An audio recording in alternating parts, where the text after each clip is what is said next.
Hello everyone and welcome back to the Great Book of Grudges. My name is Nathan and we're back with another Total War Warhammer video. Today we're going to continue our Missing series. We're getting close to the end now and I want to talk about a faction that I know very well. This is of course the Skaven, a faction of which I played competitively from 6th edition all the way until the end of Warhammer Fantasy and still play it now. This is the faction that if anyone plays me in Warhammer Fantasy, I tend to go for first if I want to have a more competitive game. Now the Skaven in Warhammer 2 have received a lot of love, multiple DLCs, some FLC, and just so much really cool stuff. This is because the Skaven army book itself was so varied. I would say that the Skaven are near enough complete, but obviously we're missing a certain Gracia and a few other things which could kind of justify a DLC. It very much depends as to where they're going to go in the story of Warhammer 3. So with all that being said, let's not waste any more time and jump right in because there's a few things that we're missing. So obviously we're going to start off with a missing generic Lord and Hero section first, with the first being the Master Molder.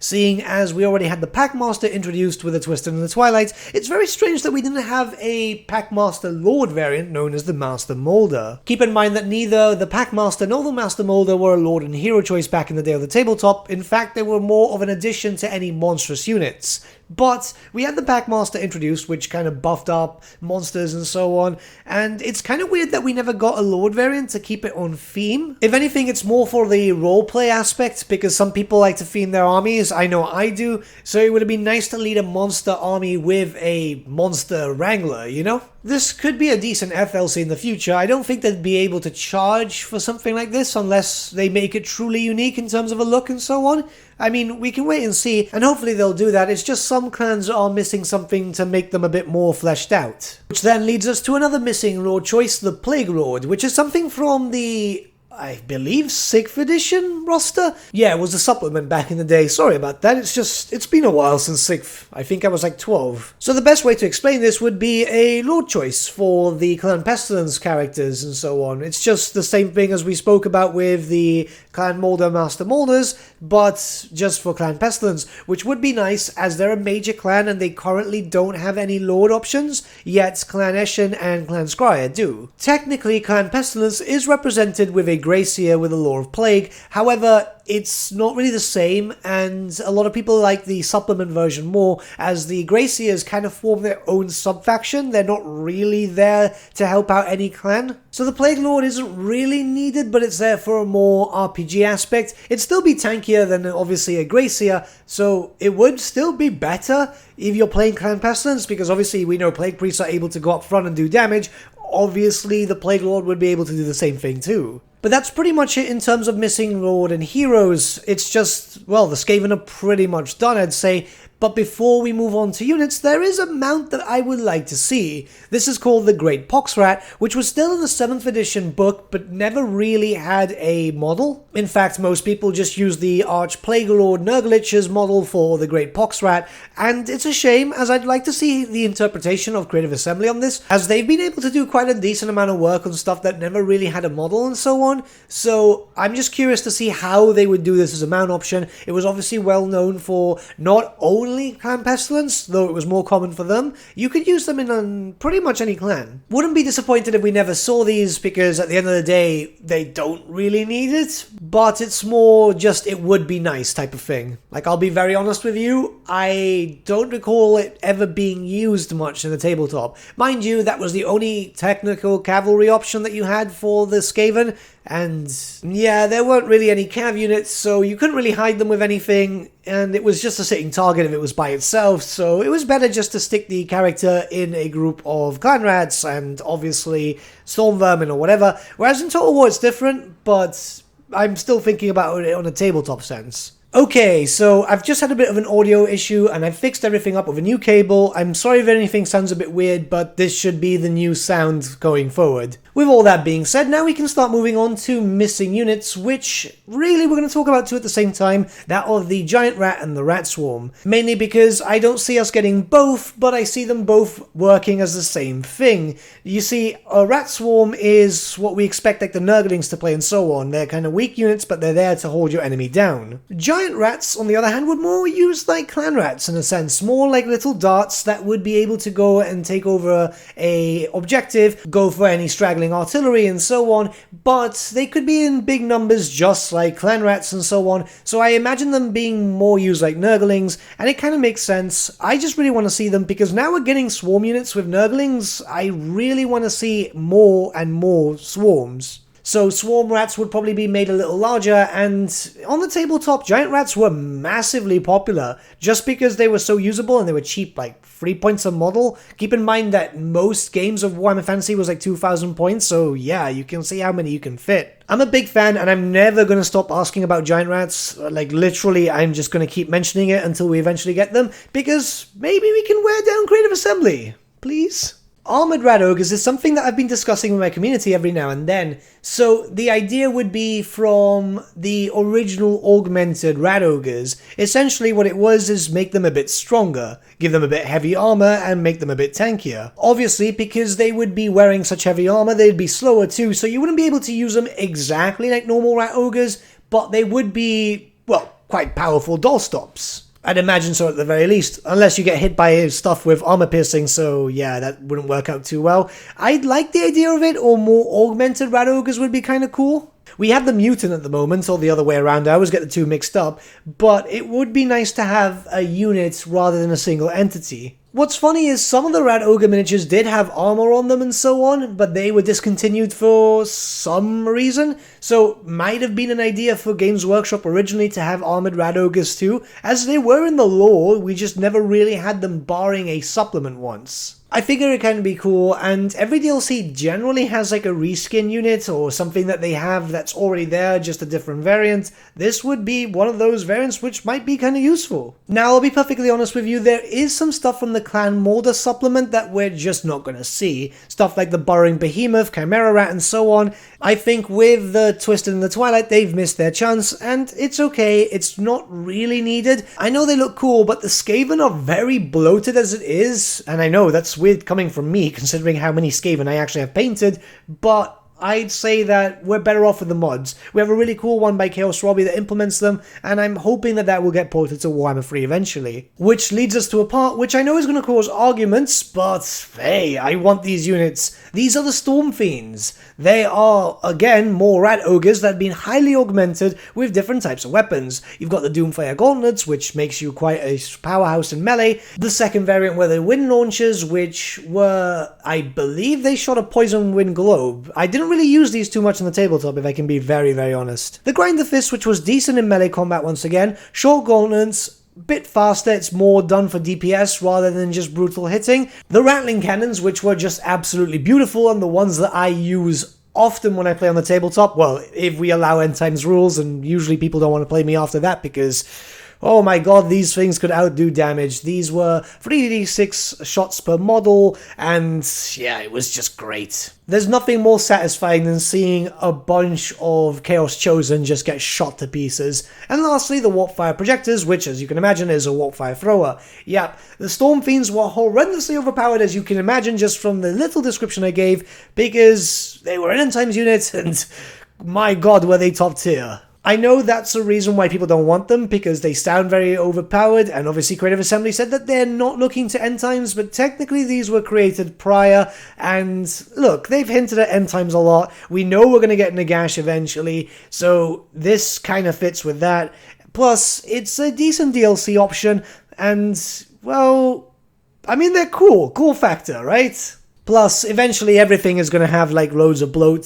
So far, the Skaven are the most bloated. Maybe the Vampire Council, the Empire next. But we're going to get more, and they're going to try and milk DLC. This is going to sell. Believe me, if they put this in a DLC, it's going to sell. Now, this last unit is a Lord, technically. Well, it is. But seeing how Warhammer 3 is doing it, it could be done as a unit too. I'm of course talking about the Vermin Lords. These are the only known demons of the Great Horned Rat, and there's 4 different types: the Deceiver, the Corruptor, the Warbringer, and the Warpseer. All of them had the same kit, they were just a bit different. Some of them had different laws of magic and so on. Another one was based on stealth, and another one was based in close combat. Now, I imagine that they could do this like, say, the other demon factions, where you have access to Vermin Lords and then Exalted Vermin Lords, as you can see here. So the basic Vermin Lords could be the monster unit, which you could get the spells through technology and so on. I believe that's how it works. Is that what they said more or less for the Great Unclean Ones and all that? Or maybe they just passively have them. I'm not too sure. I'm going to have to relook at the blog. But either way, you know what I mean.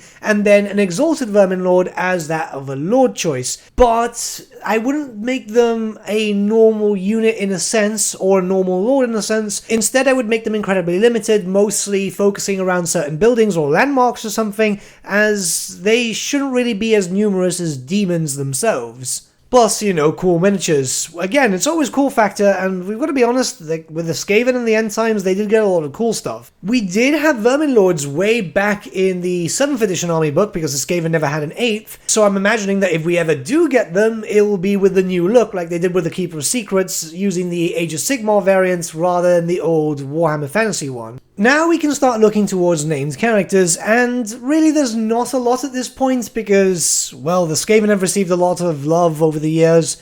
I think, what, 4 years Warhammer 2 has been going on for now? Yeah. But with that being said, obviously we can't do a list like this without talking about Gracia Thankwall, who is, well, can I call him the most competent and also incompetent spellcaster at the exact same time? He was originally brought in as a villain to Gotrek and Felix, and very much comic relief, but he became so popular they kept him into the storylines, and, you know, then we got miniatures and so on. He's pretty cool. Obviously, Bone Ripper comes along with him, and it's likely that we'll see the End Times variant, which is that in Age of Sigmar 2, because, well, it's just a bit more impressive than the standard Rat Ogre, which is kind of mutilated, and obviously the old-style Gracia look, which made him look like a standard Gracia. Whereas with this new model, he looks way more impressive. It would be really nice if we had some sort of toggle option to have the different types of weapons that Bone Ripper had. Mainly because it would just be kind of cool. And again, cool factor is a big thing here, but, you know, it's just awesome. Another way which has been suggested by a lot of people would be that you'd have skill points which would be your Bone Rippers, because there was not only just one Bone Ripper, it was a various different amounts of them. So you'd start off with the classic, then maybe an upgraded version, then the Bone Ripper with the flamethrowers, or with the melee hand weapon, just different toggles for that, and you could basically pick and choose. It would just be nice because it would work as a mount option or a foot option. The classic one he obviously couldn't be able to mount, which would be kind of difficult, I imagine, as that would mean that he would have to be a legendary hero too, or they would have to do like Skarsnik and Gobbler, which actually makes a lot more sense. I'm trying to figure this out because it is a bit of a difficult thing to implement, I imagine, especially with multiple models for Bone Ripper, but it needs to be done well, especially for a very iconic character, and I don't think that we'll get him as a DLC. I think that he's likely to appear as a White Dwarf character, just like we had with Gotrek and Felix and so on, because it kind of makes sense. It's not a if he's coming, but this is a when he's coming. Like, this is Thankwall. This is one of the biggest characters in Warhammer Fantasy. He somehow survives to go into Age of Sigmar too, because, well, who knows. But he's such a popular character, I honestly would be really, really disappointed if we never got him. Screech Verminkin is an interesting character. He's the only named, or at least to my knowledge, named Vermin Lord, and the leader of the Shadow Council of 13. Yep, there's a Shadow Council. So he's a very, very powerful Vermin Lord. He's also known as the Ratkin, and how it works in his story is that when he manifests in the Warhammer Fantasy world, it's because the End Times are truly coming and the Great Horned Rat is going to manifest in the world himself. The only way I see them implementing this character, because it would be nice to have a named Greater Demon of the Horned Rat eventually, as we're getting loads of named characters when it comes to Chaos, would be if at the very end they decide, yeah, we're going to start doing End Times, you know, surprise, surprise, despite the fact that we've been mentioning in the End Times throughout 5 years now. And it would just be cool to have another style of Greater Demon. I'm not too sure if this will ever happen in all honesty, but it would just be nice, and that's pretty much it. I'm imagining that what they do for him to make him quite unique is give him powers from all the 4 different types of Vermin Lords, so make him fast, make him killy, and have access to the 2 laws of magic. That kind of makes sense. Now we'll look towards legendary heroes, and really there's only two choices to speak of. The Skaven already have one, thankfully, and that's if you play as Clan Moulder or confederate with him, but other than Gorich, I'd say, what, Squeal Nortooth, which is a Packmaster hero. I really doubt that we're going to see him, because they decided probably Gorich was better, which, don't get me wrong, it does make a lot of sense. A giant mutant rat ogre sounds cooler than a Packmaster, but if they bring in giant rats, it would be the best way to introduce Squeal.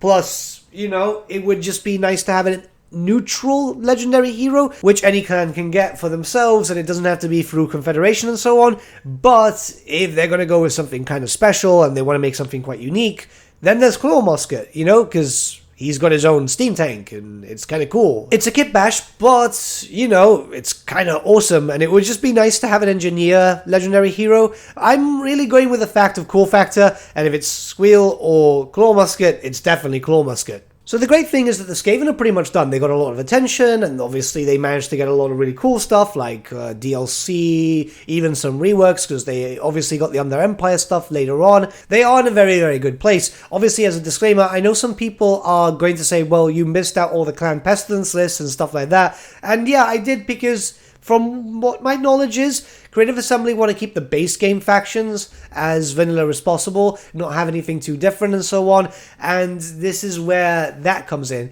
It would be nice if they added them in anyway, and that way you could have some sort of uniqueness, but we're 5 years into the series and base game factions are usually quite boring.